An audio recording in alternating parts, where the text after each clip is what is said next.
¿Cómo actúa ahí entonces el perdonar? Me estás diciendo que la persona no está en un nivel de equilibrio tal en su ser y por eso no le es posible perdonar. Es que el problema es más complejo de como lo hemos planteado.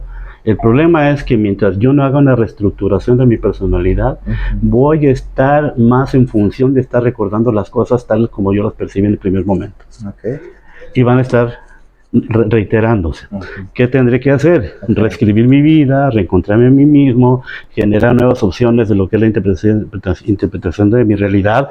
Y en ese reescribir mi historia es retomar todos aquellos eventos agraviantes y ver cuál fue mi participación por haber permitido o haber participado en juegos de agresión. Okay. Y es reescribir mi historia, redimensionarme. A ver, déjame ver si te entendí. Mi yo que generó esa experiencia, que participó, en la cual yo participé,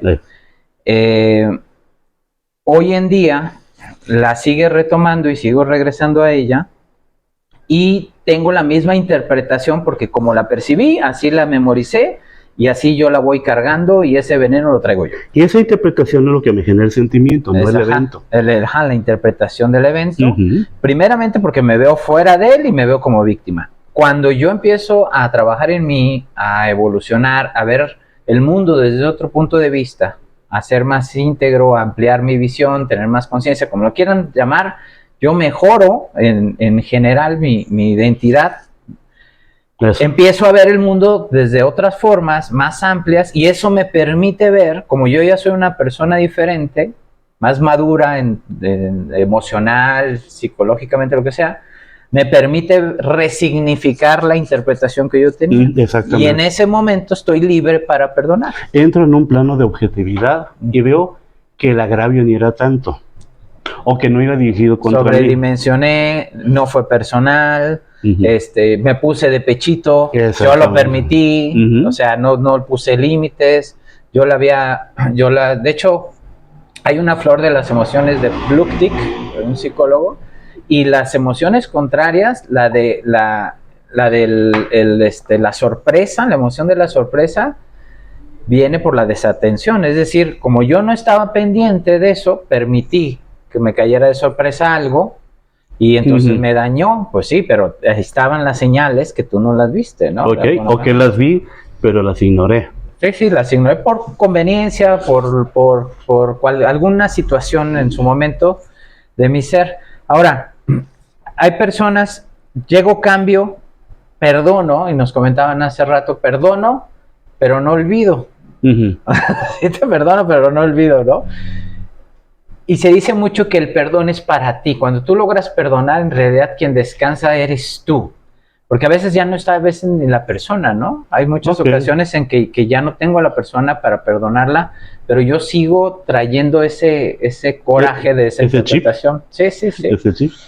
Sí, fíjate, yo creo que tenemos que distinguir, Fer, en dos operaciones. Lo que es recordar y lo que es evocar. Okay. Lo que es recordar es traer pensamiento las imágenes del evento. Pero el recordar no implica necesariamente resentir. Porque ocurre únicamente en el plano conceptual. Lo cual lo convierte posteriormente en anécdota.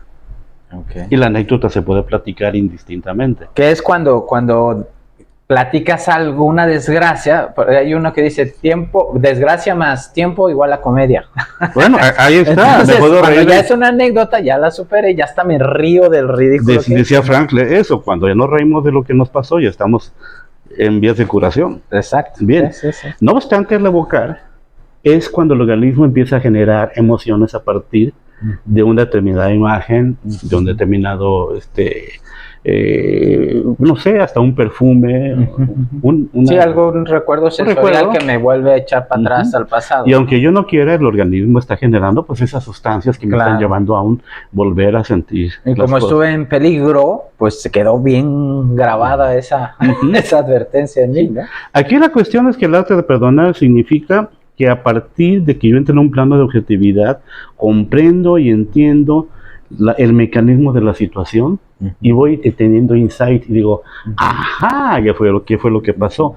entro en la lógica del otro, ya sé lo que traía, ya sé cuál era su intención, ya sé cómo fue que se generó un determinado ámbito para que esto se diera, y también cómo yo entré, como dijo el chavo sabiamente, sin querer, queriendo a un determinado juego, decía Rick Verne, los juegos que participamos, pensando que no me iba a pasar nada, o pensando que yo iba a ser el triunfador, o que iba a sacar algún tipo de beneficio, pero no, me entorpecí, no hablé a tiempo, el otro me sorprendió, etcétera, y aquí me tienes con la cara de estúpido, no sabiendo qué hacer. Muy bien.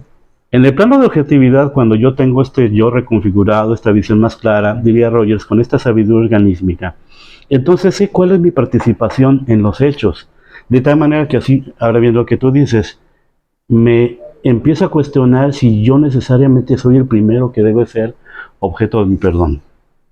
Y si me tengo que perdonar, ¿qué es lo que me tengo que perdonar? Ahí te va. Tratar de sacar ventaja, haber participado en un juego que yo pensaba que no me iba a ir mal, haber estado distraído, pero sobre todo, ver, lo que más me tengo que perdonar es haber sido tan pendejo. Sí. O sea, ¿qué es pendejo? Es aquel que viendo las cosas hace como que no las ve. Sí, sí, tal cual.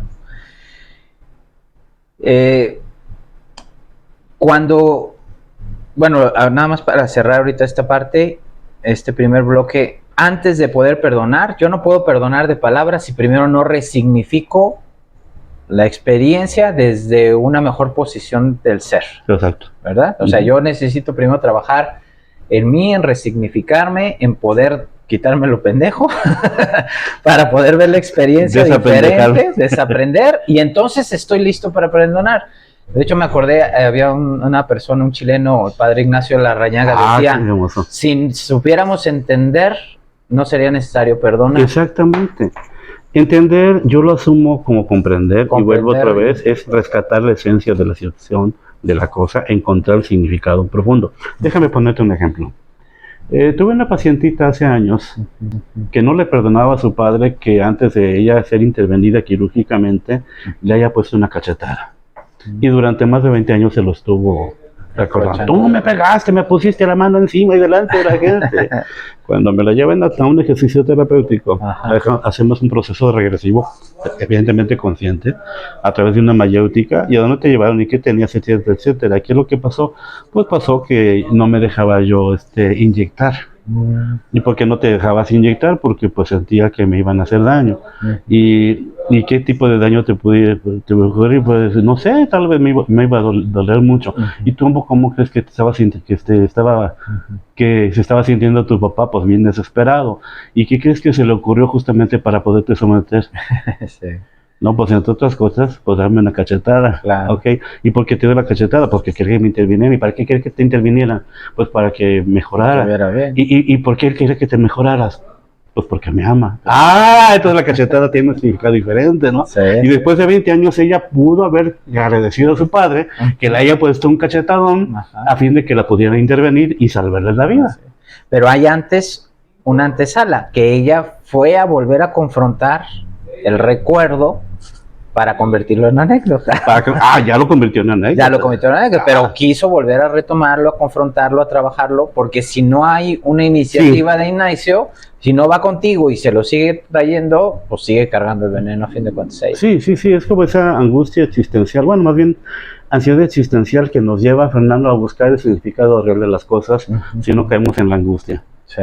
¿Qué es la angustia? Y lo angosto, donde no hay salida, donde no hay oxigenación, donde el mundo es confusión.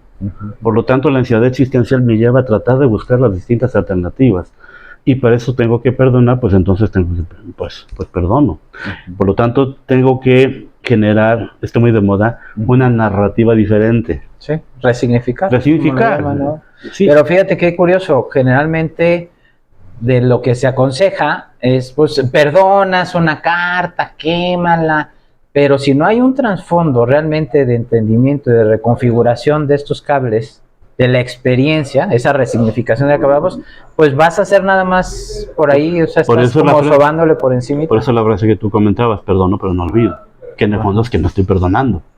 O sea, perdono, como dicen, de dientes para afuera, pero sigo resintiendo. Sí, porque sigo me sigo en el punto de víctima, pero ahora incluso hasta más pegado al ego, porque dice, ahora yo soy el emperador que perdono, pero sí, pero internamente todavía te sigue lastimando. Y sigo viendo al otro con perspicacia. No, y hacia abajo. ¿Por Sí, qué? Porque glorificándolo. exacto, así. Glorificando. Ahora el perdón hacia nosotros. ¿Qué pasa cuando toda la vida tomamos decisiones?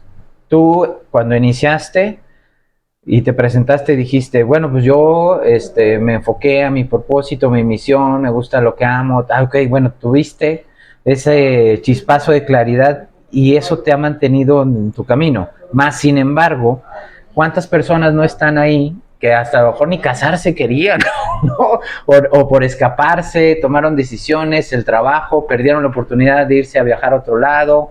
Es decir, durante nuestro trayecto las decisiones y las oportunidades juegan, es un maraval. Y a veces traemos cargado esa parte de que no nos perdonamos, el haber dejado ir a alguien, no nos perdonamos el no haber tomado ese trabajo, el no habernos revelado, no sé si es la palabra correcta, cuando te revelas. ¿Con B grande? Sí.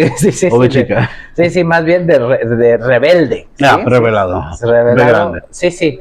Revelado ante tus padres porque no te permitieron y caíste y te quedaste, ¿sabes? O sea, venimos arrastrando tantas cosas, ya no cuando que nos lastimaron, nosotros mismos, a veces esa nostalgia, regresando al recuerdo, volvemos a somatizarla, volvemos a sentir que no somos suficientes y no nos perdonamos. Sí. ¿Qué pasa ahí con ese perdón propio? ¿Cómo perdonarnos? Mira, hay dos cosas que puedo comentar al respecto.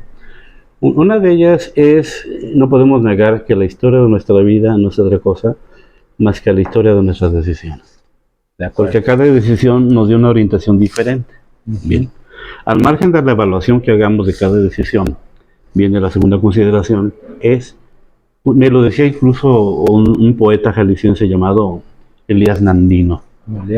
Fue mi maestro en un taller de literatura, y yo estoy de acuerdísimo con él cuando decía que él se arrepiente más de las decisiones que no tomó que las que sí tomó.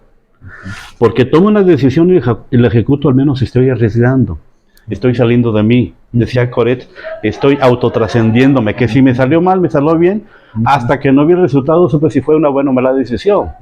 Pero cuando no tomo una decisión no estoy seguro si puede haber sido buena o mala, siempre me voy a quedar con la duda.